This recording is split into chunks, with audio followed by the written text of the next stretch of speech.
திருவாரூர் மாவட்டம் திருத்துறைப்பூண்டியில் பாரம்பரிய இயற்கை நெல் ரகங்களின் கண்காட்சி நடைபெற்று வருகிறது. இயற்கை வேளாண் விஞ்ஞானி நம்மாழ்வார் வழியில் இவ்விழா நடைபெறுவதாக நிகழ்ச்சி ஏற்பாட்டாளர்கள் தெரிவித்தனர். களத்தில் இருந்து நமது செய்தியாளர் தரும் கூடுதல் தகவல்களை தற்போது பார்ப்போம். திருவாரூர் மாவட்டம் திருத்துறைப்பூண்டி அருகே உள்ள ஆதிரங்கத்தில் இன்றைய தினம் விவசாயிகளின் திருவிழா என்று சொல்லக்கூடிய நெல் திருவிழா நடைபெறுகிறது. 156 வகையான நெல் விதைகள் கண்டெடுக்கப்பட்டுள்ளதாக சொல்லப்படுகிறது.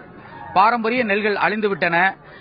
முற்றிலும் உரங்களால் தயாரிக்கப்பட்ட விதைகள் நெல்களை இதுவரை பயன்படுத்தி பல்வேறு நோய்களுக்கு ஆளாக்கப்பட்ட நாமெல்லாம் அதிலிருந்து மீட்கப்பட வேண்டும் என நம்மாழ்வார்கள் நினைத்ததன் எதிரொலியாக இன்றைய தினம் இந்த நெல் திருவிழா நடைபெறுகிறது. இதை 500க்கும் மேற்பட்ட பாரம்பரிய நெல்கள் இருக்கின்றன.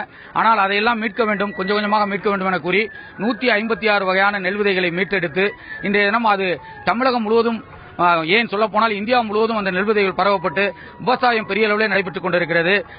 முற்றிலுமான ஆரோக்கியமான உணவை நாம் எல்லாம் உட்கொள்ள வேண்டும் என்பதற்காகவே இந்த நெல் திருவிழா நடத்தப்படுவதாக இயற்கை வேளாண் விஞ்ஞானி ஜெயராமன் நம்மிடையே இருக்கிறார். இவரிடம் இது சம்பந்தமாக பேசுவோம். வணக்கம் சார். இன்றைய தினம் நெல் திருவிழா நடைபெறுகிறது. இந்த நெல் திருவிழாவின் நோக்கம் என்ன என்பதை சொல்லுங்கள். 2006ஆம் ஆண்டு ஐயா நம்மாழ்வார் அவர்களால் துவக்கி வைக்கப்பட்ட நெல் திருவிழா 10ஆம் ஆண்டு நெல் திருவிழாவாக இந்த நெல் திருவிழாவை இன்றைக்கு துவக்கி இருக்கின்றோம். திண்டுக்கல் காந்தி கிராம பல்கலைக்கழகத்துடைய முன்னாள் துணைவேந்தர் அவர்கள் துவக்கி வைத்திருக்கின்றார்கள்.